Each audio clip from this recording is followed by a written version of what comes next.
भारत के तेल आयात को लेकर लगातार विवाद गहराता जा रहा है। पहले रूस से तेल खरीद और फिर वेनेजुएला से तेल खरीद, और यहां तक कि अमेरिका से कहा गया कि भाई अमेरिका भारत को अपने वहां से तेल बेचेगा और साथ ही वेनेजुएला का तेल बेचेगा। जब ये तमाम बातें अमेरिका से कही जा रही थी तो उसी वक्त विपक्ष ने सरकार पर तीखे सवाल उठाए। विपक्ष ने कहा कि अब भारत के फैसले विदेश से हो रहे हैं, अमेरिका से हो रहे हैं। अमेरिकी राष्ट्रपति डोनाल्ड ट्रंप ये तय कर रहे हैं कि भारत किससे तेल खरीदेगा या नहीं खरीदेगा। ऐसे में बड़ा सवाल यहां पर यही है कि क्या सच में अमेरिका भारत के तेल आयात को तय कर रहा है, कंट्रोल कर रहा है? आंकड़े क्या है और कैसे एक वक्त भारत रूस से लगातार बड़े पैमाने पर तेल आयात कर रहा था।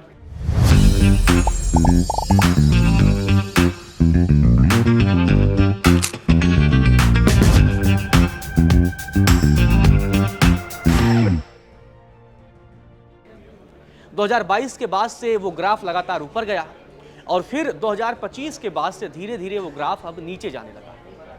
यहीं से वो सवाल पैदा होता है कि क्या सच में अमेरिकी दबाव भारत पर है। दरअसल अमेरिका लगातार भारत पर रूसी तेल खरीद बंद करने का दबाव बनाता रहा। अमेरिकी राष्ट्रपति ट्रंप हो, उनके मंत्री हो, तमाम अधिकारी हो, सब ये बयानबाजी करते रहे कि भारत रूसी तेल खरीद बंद करेगा। हालांकि बाद में जब भारत की तरफ से जवाब सामने आया तो उसमें यही कहा गया कि भारत अपनी ऊर्जा आपूर्ति अपनी जरूरत के हिसाब से तय करेगा, ना कि किसी विदेशी दबाव में। इसी बीच अमेरिका की तरफ से वित्त मंत्री हैं स्कॉट बेसेंट, उनकी तरफ से एक बयान सामने आता है और कहा जाता है कि अमेरिका भारतीय तेल कंपनियों को 30 दिनों के लिए रूसी तेल खरीदने की अनुमति देगा। जब ये फैसला, जब ये बयान सामने आता है तब भी सवाल उठता है कि यार भारत के मसले में अमेरिका दखल देने वाला कौन होता है? भारत किससे तेल खरीदेगा, कितना तेल खरीदेगा, ये अमेरिका कैसे तय कर रहा है? दरअसल ये पूरा मामला 6 मार्च का है, जब स्कॉट बेसेंट ने अपने बयान में कहा कि भारतीयों ने बहुत अच्छा काम किया है, हमने उनसे बैन रूसी तेल खरीदना बंद करने के लिए कहा था, तब उन्होंने ऐसा किया, इसकी जगह वे अमेरिकी तेल लेने वाले थे। ये बयान था अमेरिका के वित्त मंत्री का। इसके बाद से ही सवाल उठा, क्या सच में अमेरिका भारत के तेल आयात को कंट्रोल कर रहा है?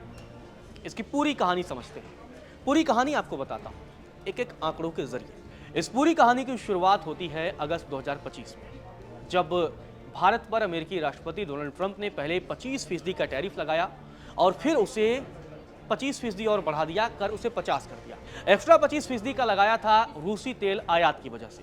जी हाँ, ट्रंप का यह कहना था कि भारत रूसी तेल खरीद रहा है, जिसकी वजह से रूस और यूक्रेन के बीच जो जंग चल रही है उसमें भारत रूस को फंडिंग कर रहा है। लगातार ये आरोप लगाया गया। यूरोप की तरफ से भी ये कहा गया। बाद में बड़ा विवाद लंबा खिंचा। भारत ने अमेरिका के साथ ट्रेड डील पर बातचीत जारी रखा और रूसी तेल भारत ने खरीदना बंद नहीं किया।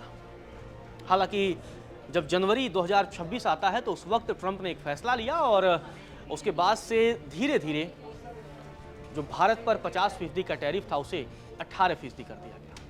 अब ऐसे में आंकड़ों को समझना बेहद जरूरी है कि भारत और रूस के बीच तेल डील कब कितनी थी, कब बढ़ा, कब घटा, वो समझते हैं। जनवरी 2022 में भारत 1.8% अपनी जरूरत का तेल रूस से लेता था, यानी कि भारत की तेल खरीद में 1.8% हिस्सेदारी रूस का था।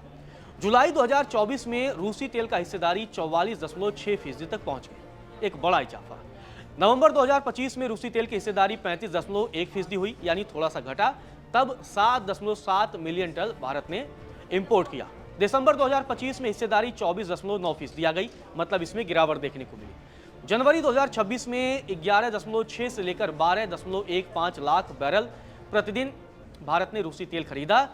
प्रतिशत की अगर हम बात करें तो 20.6%, मतलब ये लगातार गिरावट देखने को मिल रही है। पूरा आंकड़ा आपको बताएं, यूक्रेन युद्ध के बाद से जनवरी 2026 तक लगभग 144 बिलियन यूरो का कच्चा तेल भारत ने आयात किया। आपने आंकड़ों को देखा कि किस तरीके से 2022 के बाद से भारत का रूसी तेल आयात लगातार बढ़ता गया, लेकिन दिसंबर 2025 से इसमें कटौती देखने को मिली।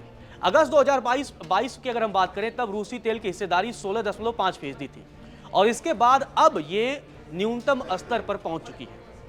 वहीं भारतीय रिफाइनरियों ने रूसी कच्चे तेल के ऑर्डर भी कम किए हैं। इसके बाद नतीजा यह हुआ कि सऊदी अरब और यूएई से तेल खरीद में बढ़ोतरी हुई।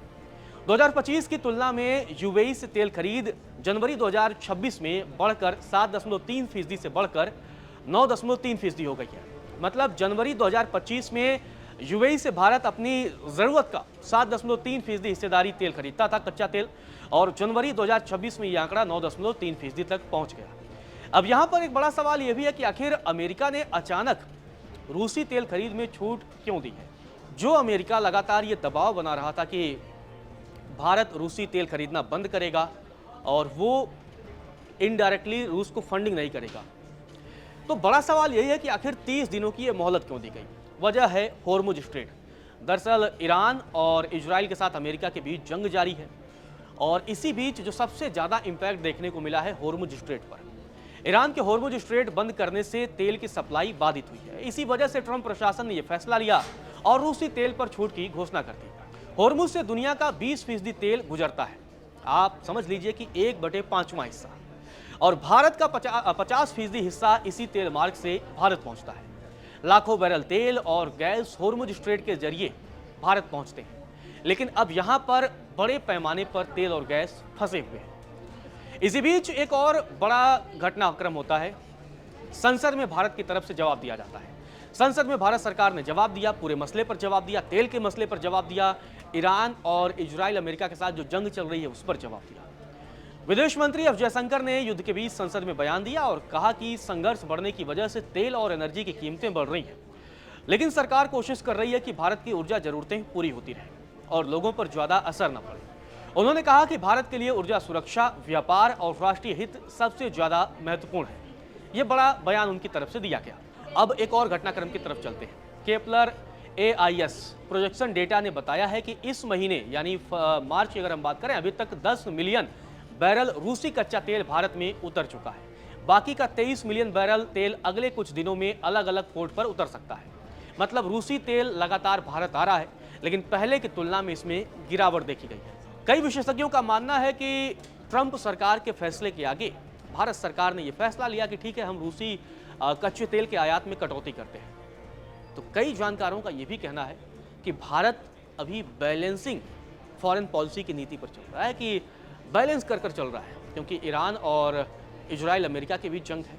इजराइल के साथ भारत के रिश्ते बहुत अच्छे हैं, ईरान के साथ भी भारत के पारस्परिक सहयोग रहे हैं। भारत रूस के साथ भी अपने संबंधों को खराब नहीं करना चाहता, वहीं आने वाले समय में अमेरिका के साथ एक बेहतरीन ट्रेड डील करना चाहता है, जिसके लिए बातचीत लगातार चल रही है और अलग अलग हिस्सों में ऐसा बताया जा रहा है कि कई सारे मसलों पर डील हो भी चुकी है। तो भारत अभी फिलहाल तटस्थ नीति पर काम कर रहा है और इसी वजह से भारत ये तमाम फैसले अपने हितों के हिसाब से ले रहा है।